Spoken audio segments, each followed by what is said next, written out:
Welcome. Welcome everybody to today's lunchtime webinar. We've been doing a webinar every day this week at lunchtime themed around land and nature. And today's session is about the land section of the Eco-Church Award.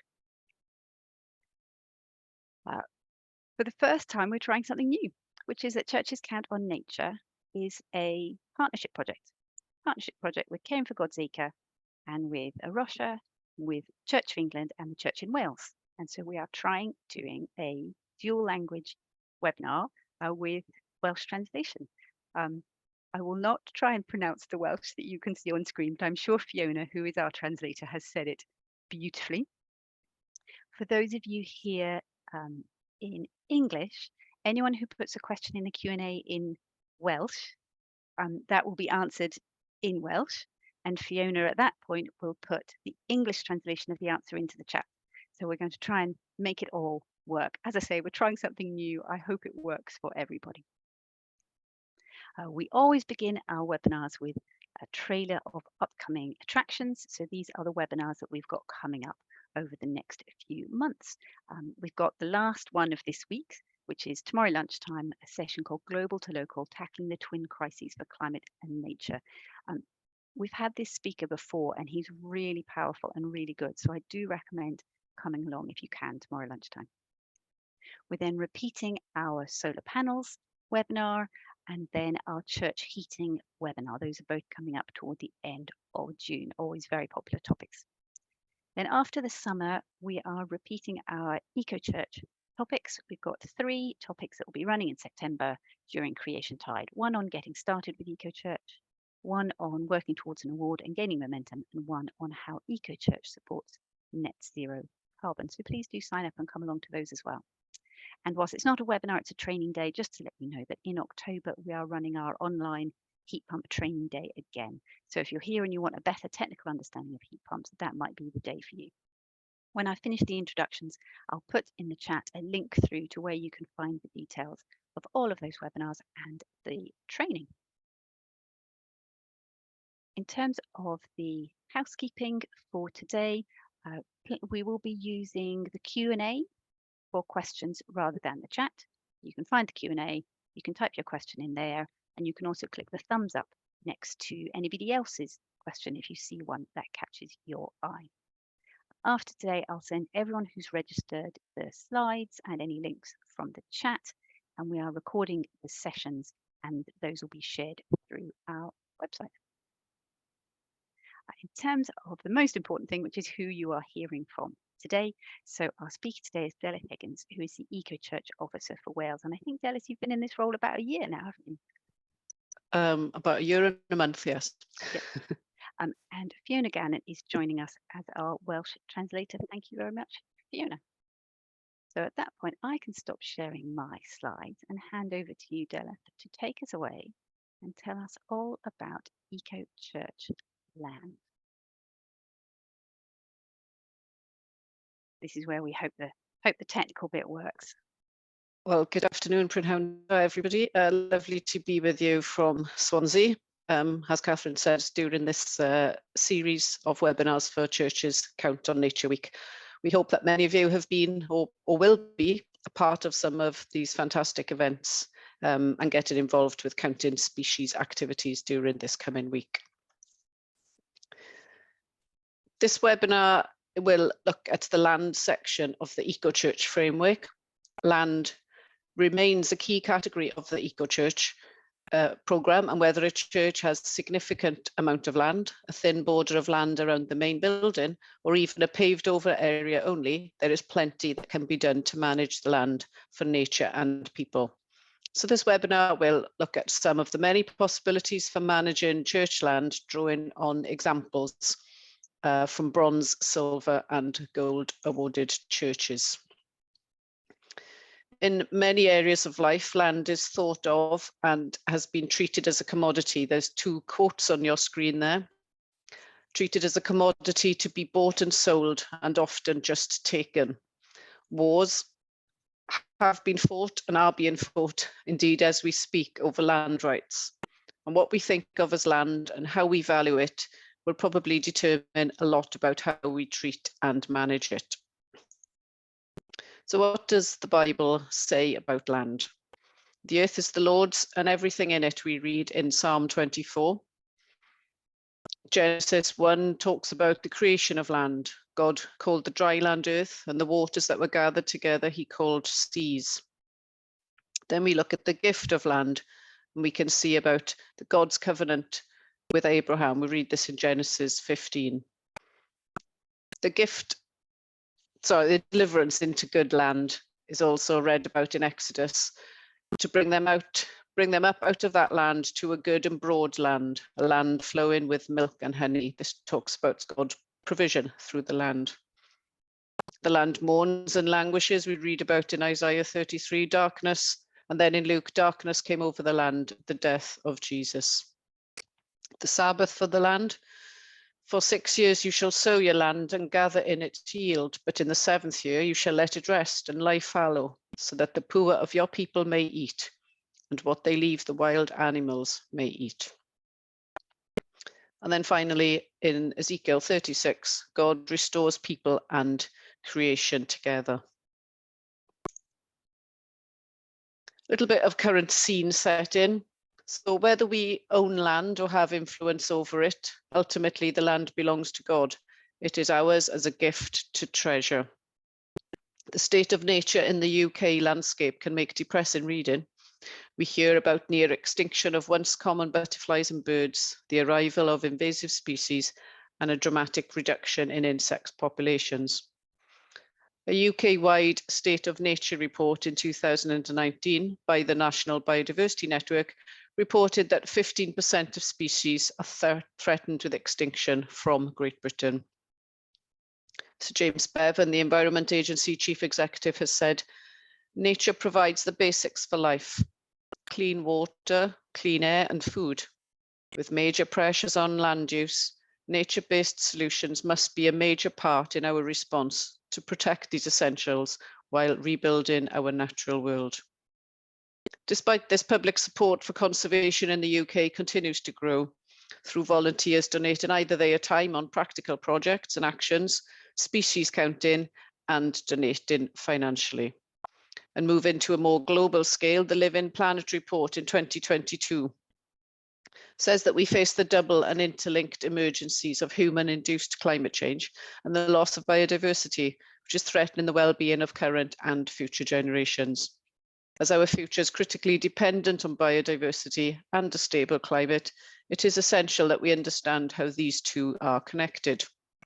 The report confirms that we have a last chance to act.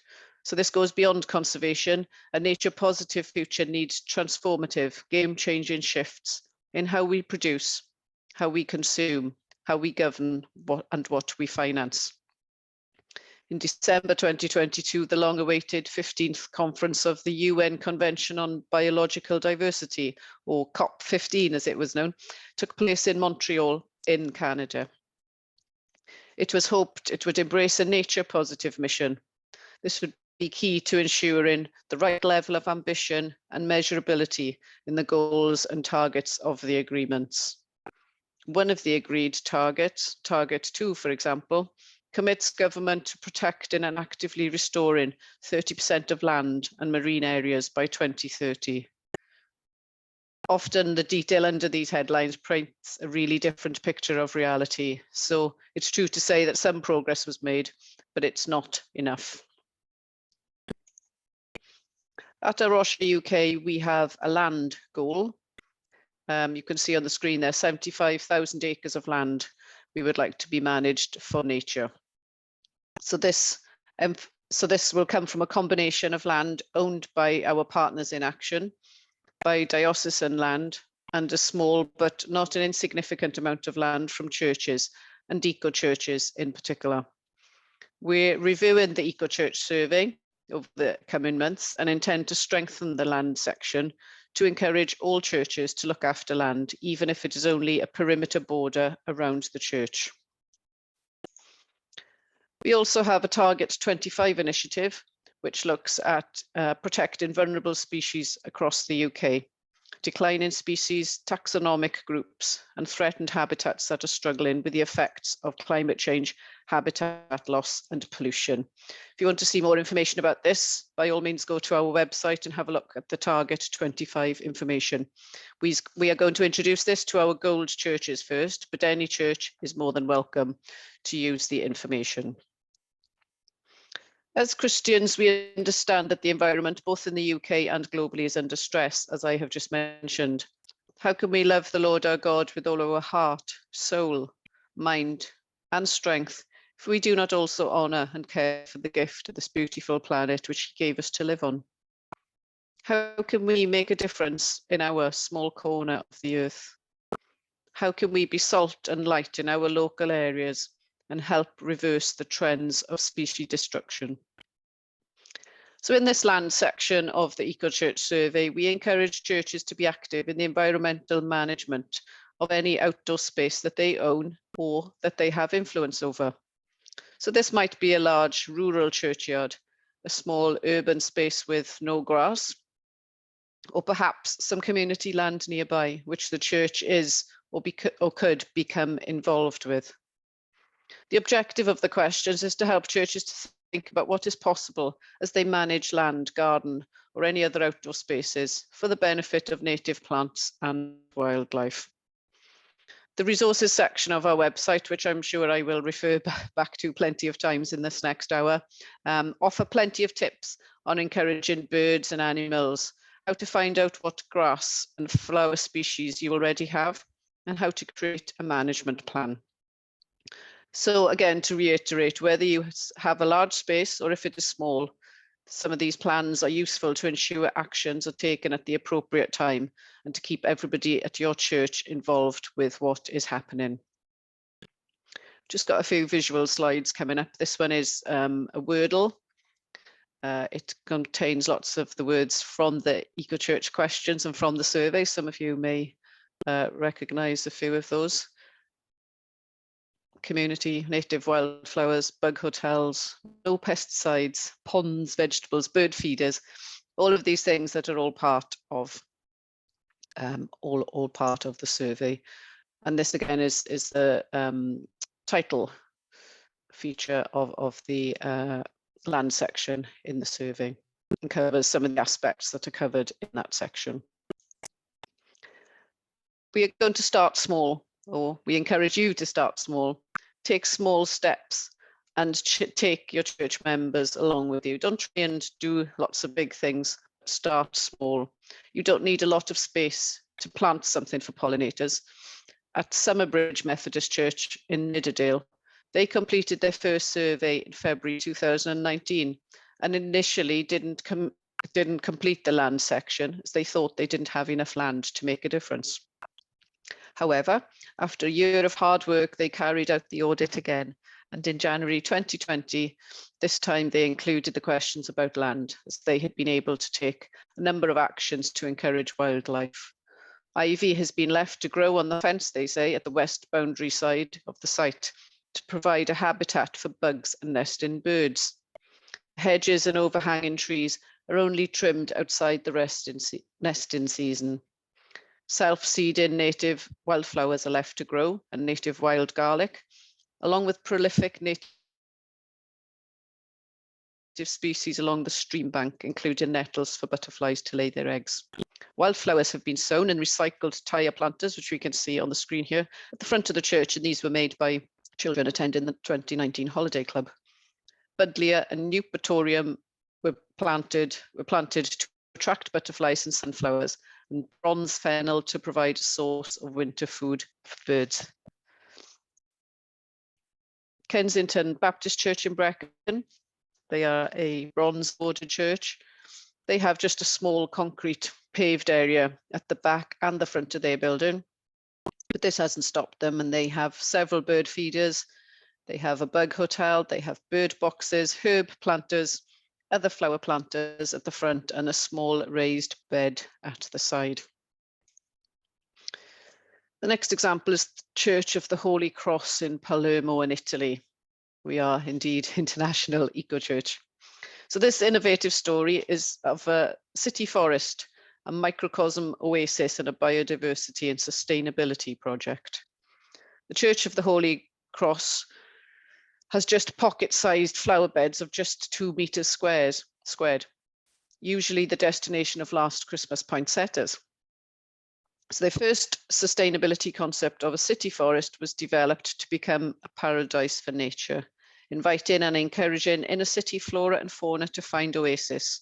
Today, it is a place for small birds to come to drink, feed, and nest in the previously semi-abandoned flower bed, and over-pruned trees will now be encouraged to fill out more naturally. The plants had to be carefully chosen to suit the shady, limited plot and shallow soil, as well as to attract pollinators. To this has been added a small gazebo, which is covered by 2 climbing hydrangeas. They've also added a bird bath, nesting baskets, feeders, a bee hotel, and a bat nesting box. Other plants, including azalea and camellia, and a variety of ferns have been planted. All the accessories were made of natural materials and no item with plastic was installed. The city forest there is having an unexpected spin-off and a positive domino effect on neighbours who are also now greening their balconies or their windowsills and their gardens. So the notion is that you do not need to create a big wildflower meadow. Simply a windowsill, a doorstep, or a balcony, or a terrace is space enough to have plants that will attract butterflies and bees, and at the same time clean the air and give a sense of well-being. Just to give some examples of ponds and a wetland area. St James's in Piccadilly in the centre of London there. You can see that this is the heart of London surrounded by office blocks and buildings. It stands out in the picture on the left there because of the plane trees which provide shade for lunchtime workers, as well as leaves for composting. So while this is a bird's eye view rather than a bee's view, they are nonetheless on the bee line and provide a critical source of pollinator flowers for bees to navigate their way across the city. And also why they don't have a pond, they have planted buckets with bog plants and have thus created a small wet area for wildlife. Summerbridge Methodist, who I mentioned a few moments ago, they originally said no to a pond or a wetland area, but they've got the stream at the rear boundary, which is good for wildlife. And they made a small water feature of a recycled dustbin lid to attract birds and dragonflies. Some of these features are photographs of churches where they've got smaller areas. So any church undertaking some of these actions that we've highlighted so far, even on a small amount of land, could get you a bronze award. Whose land is it anyway? And you may say, well, that's all very well, but our church doesn't even own our land. It might be a closed churchyard or managed by the council. St Cuthbert's Church in Lower Etherley, who are now a silver awarded church, said, as we have a closed churchyard, the council maintains it, so it makes decisions regarding land management. A wildlife area has been established in the churchyard, which the council prepared and seeded with native wildflowers, but the PCC maintains it. We intend to have wildlife feeding stations and a large bug hotel to complement the bird and hedgehog boxes we already have. We have established a relationship with the local hedgehog rehabilitation centre and hope to expand our number of boxes to accommodate some rescues. It is also possible to get a bronze award and above with no church-owned land. And St Paulina, St Llangos in South Wales initially got their bronze award without including land, as their churchyard is owned by the community council and they have no control over it. We're going to watch a video of them explaining in a few minutes, but at Rocha UK, we've developed a resource which is available in our resource section, specifically about working with councils on closed churchyards, as this has been a question that has come up several times. So coming back to St Paulinas, they were encouraged to include land as they progressed towards a silver, and they initiated this wonderful community wildlife garden in cooperation with a local primary school and village hall. We'll have a short listen to that now. Llangors Community Garden, which has been the product of a partnership between Llangors School, Llangors Church Eco Team and the Village Hall Committee. It's a wildlife garden which is on the site of a little piece of derelict land close to our village hall. It all came about really as a sort of happy coincidence. Llangors Church for a few years now has been an eco church, and quite quickly we got our bronze award, but we were struggling to get our silver award. It required more things being done, and one of the things which would have got us towards that is doing something for wildlife or something with gardening. But our churchyard is owned by the local council, so we couldn't do it there, and for a long time we felt frustrated. And then coincidentally, the local community were reciting the play park in the village, and Melrose came to me and said, "We've got this rough bit of land next to the play park, can you do anything with it?" And I thought, great, that's our wildlife site. Just down the road, on the other side of the village hall, is our local school, which is an eco school and a church school, and has an incredibly keen eco committee in year 6 who were keen to come along and help us. What they did was, we had a site meeting, showed them what there was, and they went away and designed a garden and researched the kind of plants that we ought to put into it to encourage insects, bees, butterflies, hoverflies, and seed plants which birds would like, providing a bit of cover and shelter for beetles and small mammals and things. And it all came together. We started the planning last September. We planted some bulbs at the end of the autumn term, and then this term the local village hall people and the church eco team prepared the site, and the children came and did the planting just a few weeks ago. So what you see now is the result of a few months' work, and it's not yet established, but it will very soon look really beautiful. We've been trying to make a more eco-friendly garden for bees, butterflies and wildlife so they can make it their home. We've enjoyed that we get to work together and share each other's ideas and make a wonderful garden. It's a really nice place to come down and enjoy yourself, maybe have a picnic and just look at the beautiful garden, because in the summer it's just going to look amazing. It's so important to our school that the children feel really rooted in their community and really connected to the place where they live and where they're growing up, and to the people who support them in the community. So this project, working on our garden and making Llangors a beautiful place, but also working with other adults from the church and from the village hall together, has been a really important project for us. There we are. Hope you enjoyed listening to that.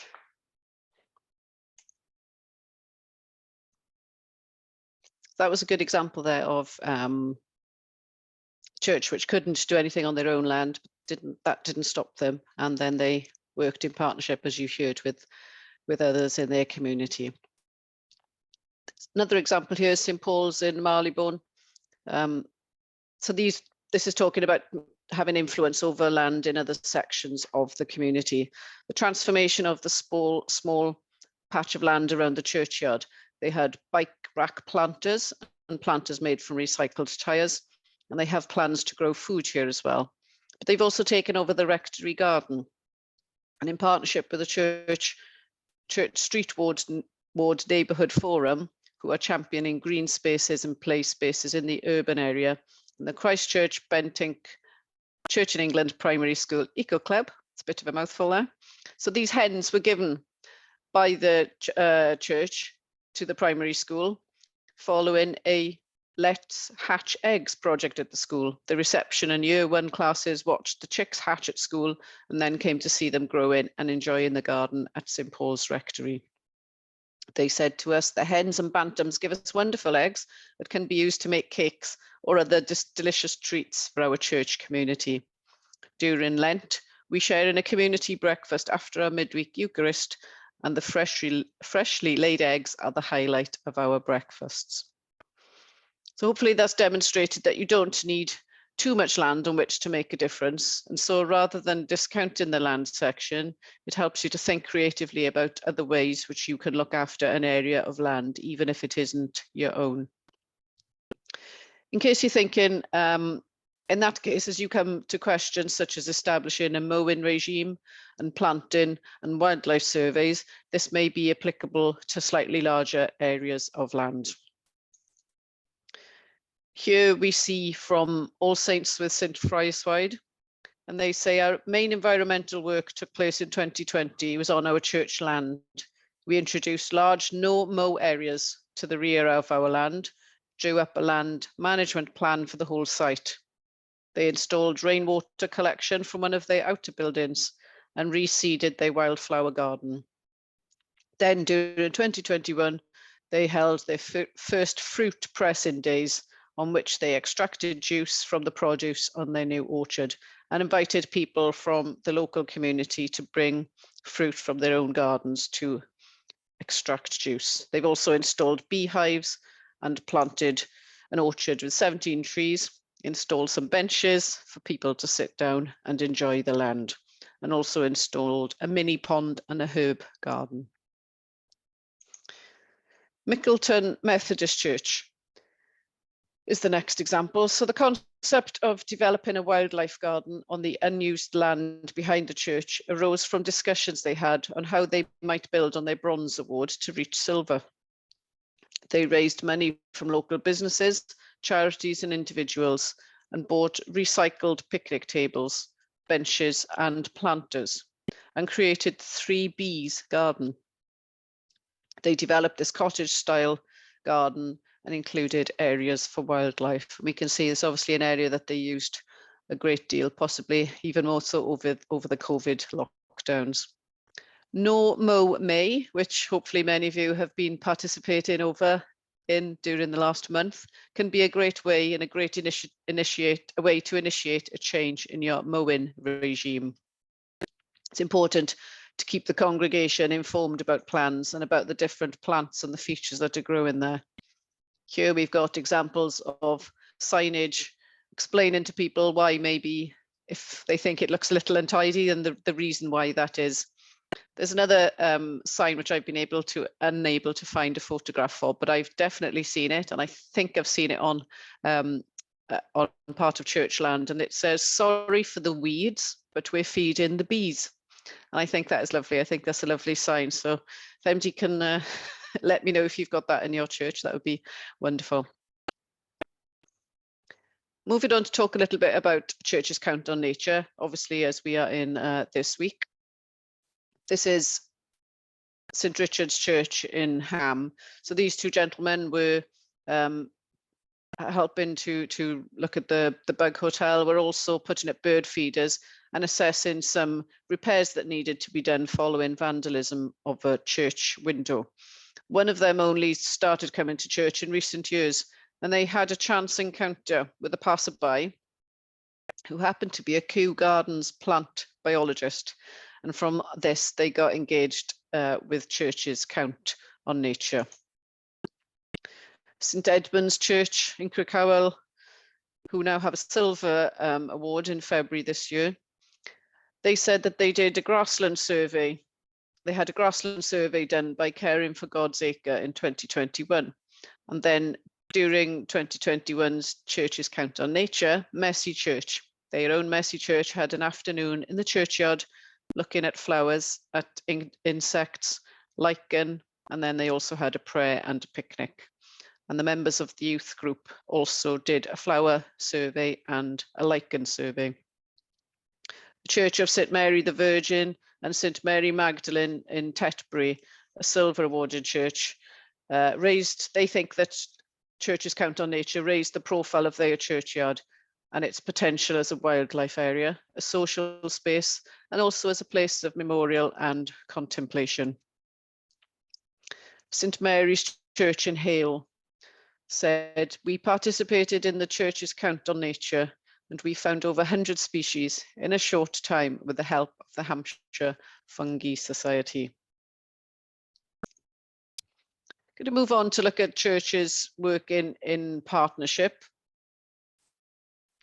Going to go back to St Paul's in Marylebone.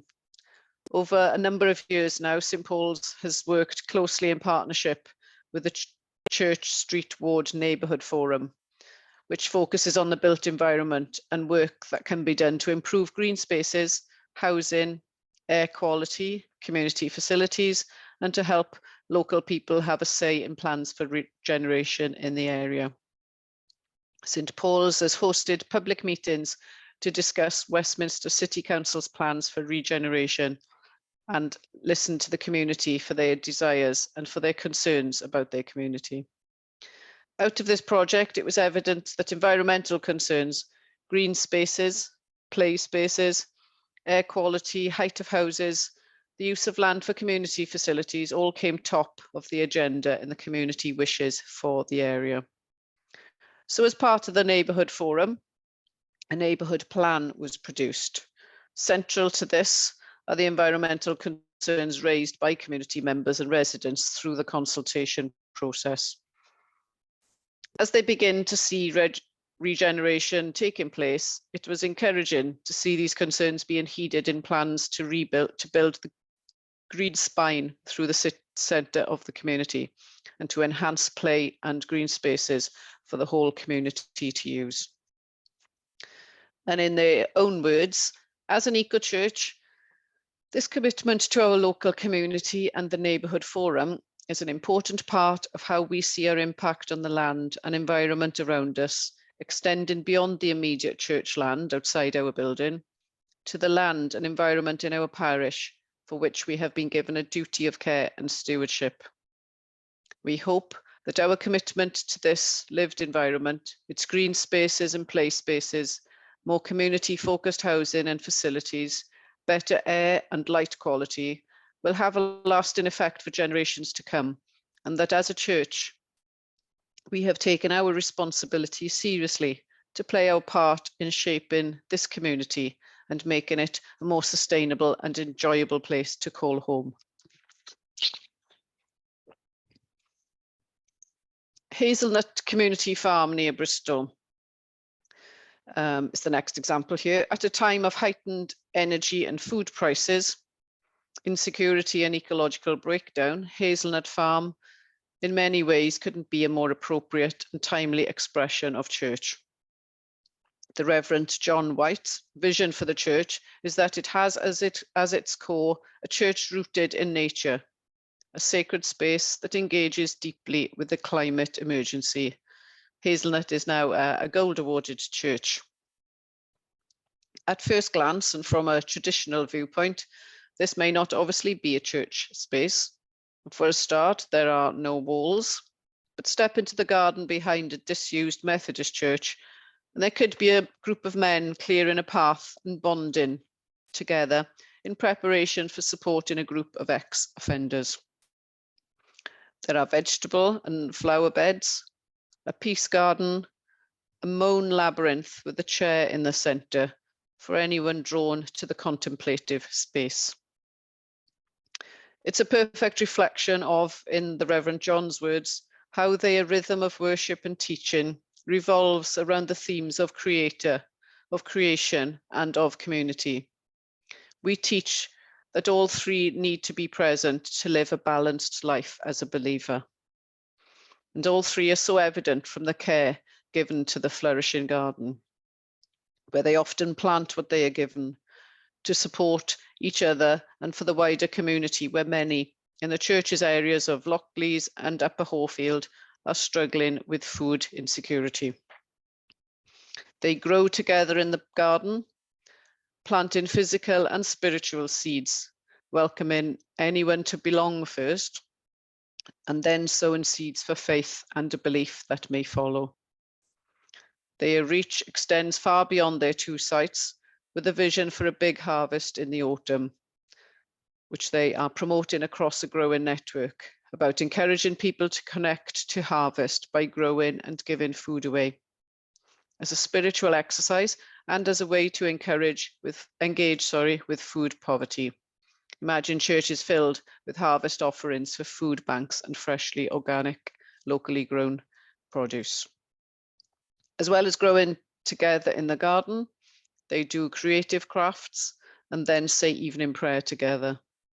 Once a month, they do the table, which is communion in the garden. Hazelnut is truly a beautiful expression of an organic space in every sense of the word, where the land and its creatures, including people, can flourish. So I'm coming towards the end of the talk now. Just wanted to highlight some of the Act for Nature days that we have as a Rocha. So building on our experiences from last year, we're offering more Act for Nature days in different parts of the country. Some of them are on our nature reserves, some are in collaboration with our partners in action, and also some at eco churches. 2 of them have already happened. And on your screen now, you can see the dates of the 2 coming up. So these Act for Nature days provide demonstrations and training to churches, individuals and others, together with providing a great opportunity for people to meet and share a fun day with other Rocha supporters in different parts of the UK, as well as our staff and volunteers. So I hope that has given you a flavour of what can and indeed is being achieved in churches all across the country, in large areas of land and also in very small areas, and especially very ungreen areas, you may think. I hope there has been an encouragement for you to move further along your eco-church journey and to really consider the options for your land as part of the eco-church survey. Thank you.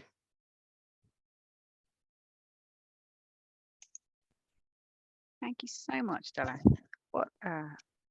I just love all those photographs and inspiration, and the video from Llangors was beautiful, really beautiful. Thank you so much. I understand we've been having some issues on the sound quality on the Welsh translation, which I can only say sorry.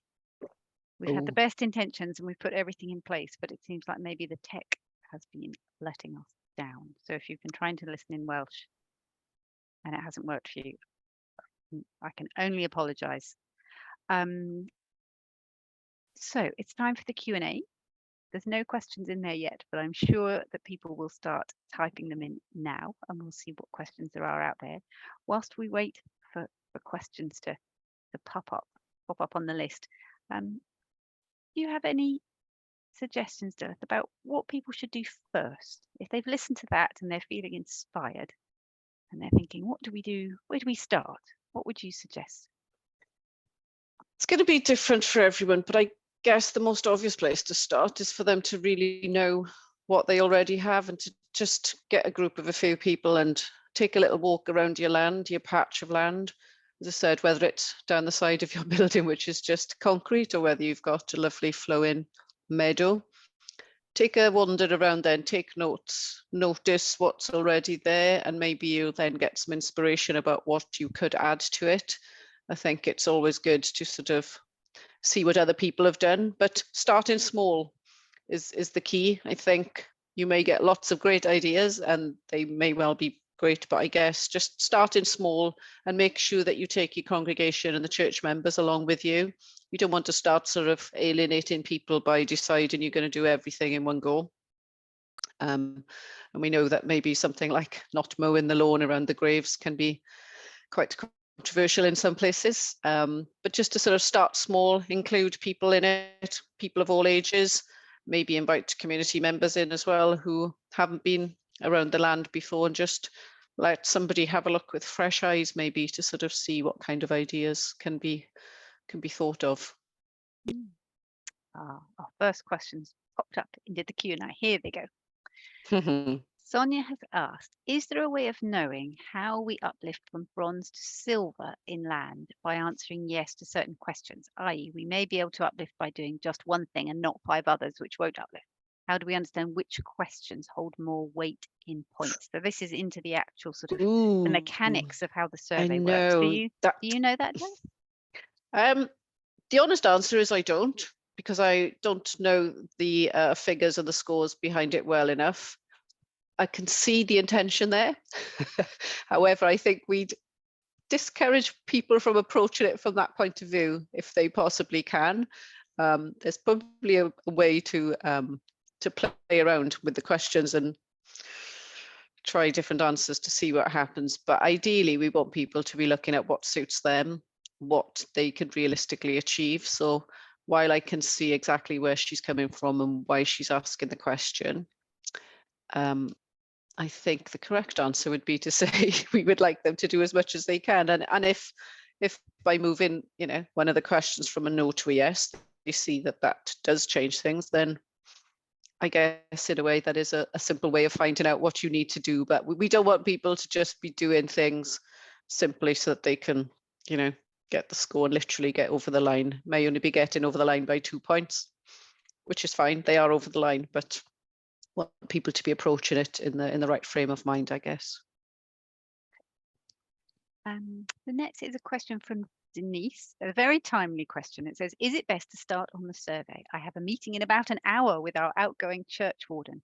And even though we're registered, nothing has been started.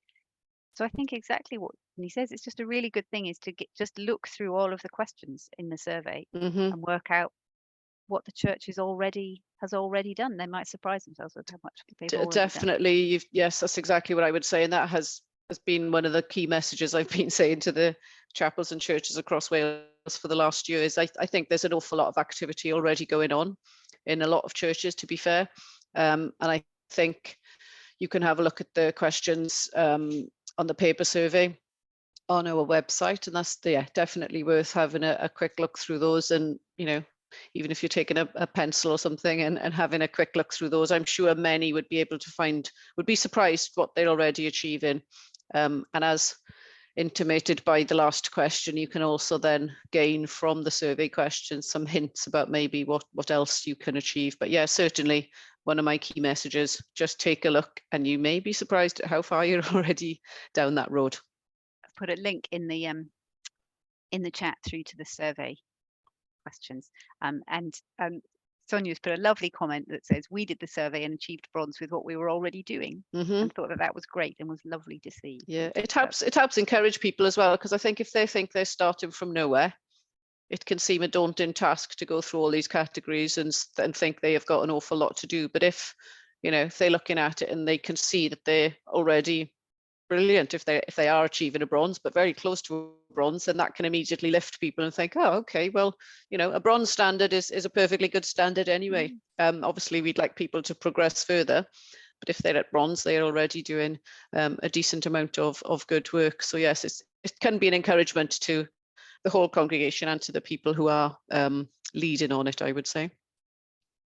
There's a question from Elizabeth about pathways. What ideas do you have for pathways? We have chippings down at present, and a greener pathway would be much better. Have you seen any good examples in your travels? Or maybe we can look to the wisdom of the room if there's anybody here who's tackled their pathways and succeeded. Yeah, if somebody's definitely got some ideas, that I'm not an expert in anything like this, I would definitely stress for everything we've discussed to go to the resources section of our website.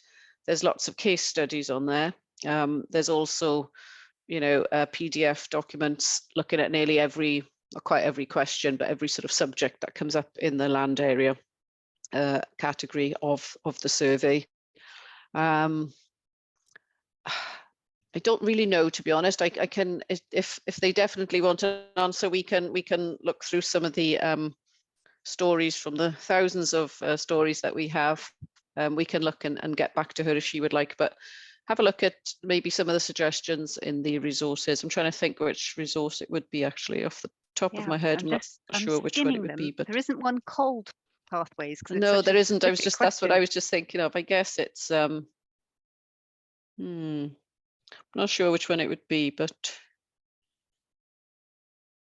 maybe something. No, I was going to say maybe under the not using herbicides and pesticides. Maybe if people are putting things down under cracks of paving slabs and things, there may be a little bit in there. But yes, if anybody here has any ideas, that would be really good. I mean, I guess you could keep a strip of lawn maybe through the middle if it was. It's going to get a bit muddy though, isn't it? And possibly untidy, but well, if anyone listening in has inspiration, pop it in the chat.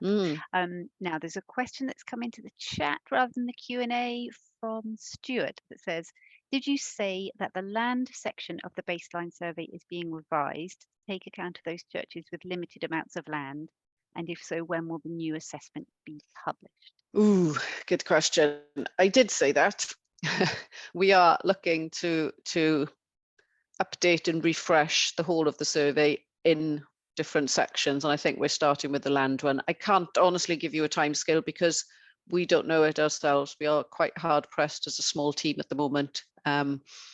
It will be revised in a timely manner, but that isn't to say that people should just use the survey as it is now. It's not going to be any kind of detrimental change, but we are trying to get, as I said, churches to realise that they can do a lot even with small spaces. We get lots of examples of people, as I've said during this session, of people who quite automatically think that their land doesn't count because they've got a path down the side, maybe a small car park in the front, and I don't know, 5 meters of tarmac in the back. That doesn't mean that they can't do anything. So we're just going to try and rephrase some of the questions that are the emphasis in that section to help people think about that, rather than us going back and forth, trying to encourage people to do that. But yeah, genuinely cannot give a deadline on that because we don't know when we're going to get around to doing it, but watch this space. This is partly my ignorance, but I imagine there'll be other people who don't know the answer either. If somebody's on your app and they're putting in their answers to the questions, if there's one for which that's non-applicable for them because they couldn't do that thing, does the score that counts towards bronze and silver, how does that work? Is it reaching a certain level on the questions you can do, or is it a total score across all of the questions, including the ones you couldn't have done? Again, I don't know the actual details of how the mechanics work behind, but I will say I'm reasonably confident that people don't lose out if they put non-applicable, because that is just not fair. So yes, I am very sure that they do not lose out if they put not applicable, as long as it's genuine not applicable. So it's doing the best with what you've got. Definitely. Brilliant. Lutz asks, would fruit trees or fruit bushes count as a vegetable patch? So if somebody's answering the question about a vegetable patch, if they've got fruit trees, can they? I'm sure it would if they put, I think a lot of the questions, while they are specific, they're not specific. Some things are put in as examples. Does it not say veg and, I thought it might have said veg and herbs and fruit or something. If it doesn't, yes, I think you could put yes to that, as long as people put the details in the additional comment section that is at the end of every category, and that applies to all of them. If you've, if the exact thing that we mention isn't applicable, but you're doing something equally good, as in this case, difference between fruit and veg really doesn't matter to us. You are planting something useful as food. So yes, but put the information in the additional comments. That would be no problem at all. Yeah, if I share my screen a second. So I'm just looking at the printable version of the questions. I assume they're the same on the app. It says we grow fruit and vegetables on our land, including in planters, window boxes, etc., as well as in a community garden or allotment. So fruit and vegetables are both in there. Yeah, I thought they might have been, yeah. Right, sorry, I've just flicked away from the questions. Let me come back to them. Oh, the other one's just a lovely comment, not a question. It just says we're working towards our bronze and the churchyard is ecologically managed and the PCC are on board. Now I will proceed. Excellent. Yeah, I think things take time, don't they? I think people need to, we all need to realise that decisions and getting people on board does take time. Lots of processes that have to be gone through in lots of different denominations. So yes, that's good that they are now on board, and best wishes with proceeding with that. Yes. Next question. Now, I suspect this question might be too specific, but you might be able to answer it generally about where to go and get inspiration from. Stuart has asked, we're starting to revive our 4 cloister gardens. Well done, Stuart. Which are quite shady. Do you have any suggestions for what we could grow there? Now, I'm not sure that you're a plant choosing expert, No, Delyth, I but am perhaps we not. can think about where can people look if they are looking for what's the right plant for this spot. Well, the resources section has got lots of different PDFs about encouraging different types of planting. And generally speaking, all of those PDFs have links then to other organisations such as your Wildlife Trust, Soil Association, Butterfly Conservation, RSPB. There'll be lots of links from there. So as a general statement, I would be encouraging people to be looking at the resources. There's a huge amount of work gone into those, and we're updating and amending those as we can do. Again, I don't think there certainly isn't one titled anything to do with shady areas, but there's a lot there to do with planting, which plants to plant to encourage different types of wildlife and animals and insects. Maybe there'll be a bit of a crossover there. There may be some hints in there about shady areas. Yes, afraid I'm not a botanical expert with enough knowledge for that one. I'll also put a link through to the Caring for God's Acre, because they have excellent resources.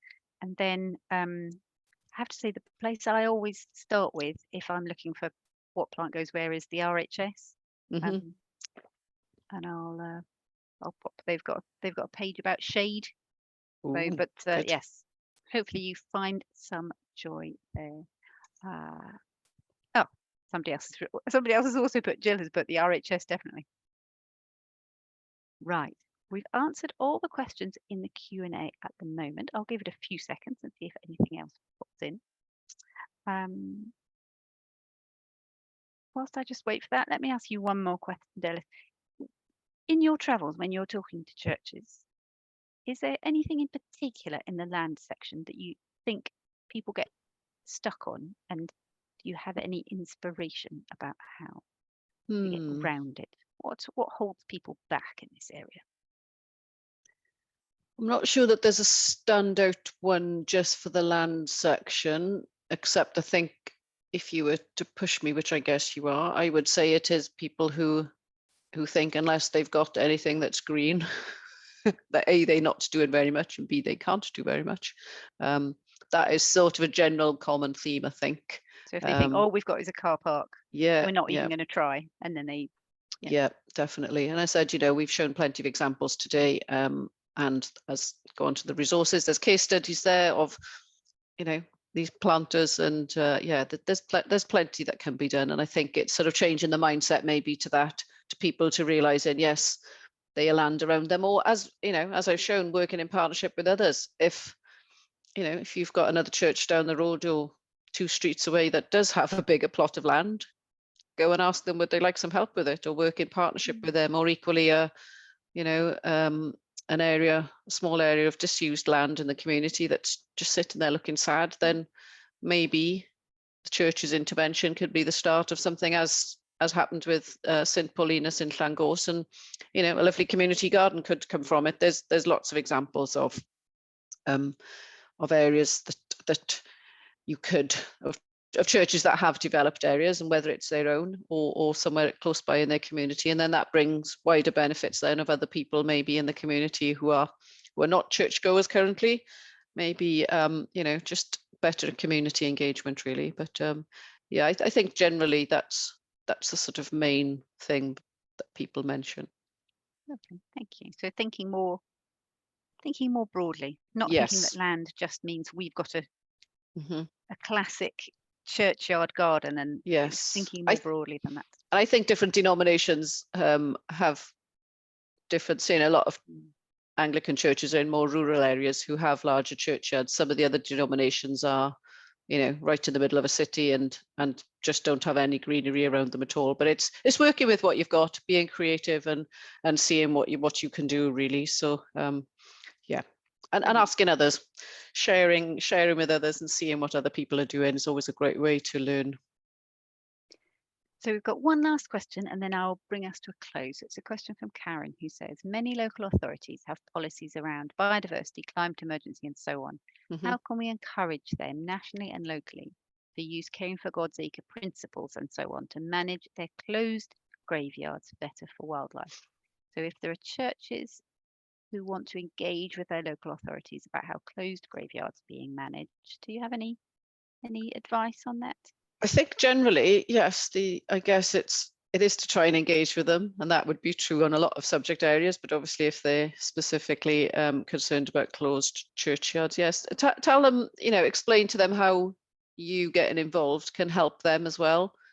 If someone else has taken over the management, that's, in the times we live in, that's less cost for the local authority, isn't it? If they've got a keen group who can take some work and things off their hands, but also it's, try and get over to them the message of it being a community asset, and obviously helping the council meet their various targets and plans. They've all got targets that they need to meet in terms of climate change and restoring nature. So it's helping them see that they can contribute towards that and try and do that in a creative and a constructive fashion, I guess. It's not going to be easy. Some councils are really good to engage and can see the benefits straight away, and others possibly would drag their heels a lot longer. But yeah, begin the process if you can. If you've got if you know someone who's a friendly face, or if your local councillor happens to be quite keen, or find the person who is the keen environmentalist, and hopefully there's more than one, but try and get them on board first and help them find your way in to speak to the right people. I know at my council it's the sustainability officer. So in fact, there's two people I would speak to in my council if I wanted to have that conversation, one of whom is the sustainability officer and the other person is the officer in charge of parks and green spaces. So if you want to have that conversation, that I would contact your local council and say, do they have a sustainability officer, or do they have somebody in charge of parks and green spaces? And then ask if you can come and talk to them. Show how you can help. Take some positive questions to the meeting. Right. Let us bring it to a close. Delyth, thank you so much. You are just so much inspiration there. I loved all the photographs, loved all the examples. I think the message is really clear to people to say, just make a start, look at what you've got, look at the survey questions and see what's possible in your context. Thank you so much for that. And Fiona, thank you so much for coming along to be our translator today. I'm not quite sure how well it's worked, but we've tried, and we really appreciate you coming, Fiona, to translate for us today, and do our first partnership dual language webinar.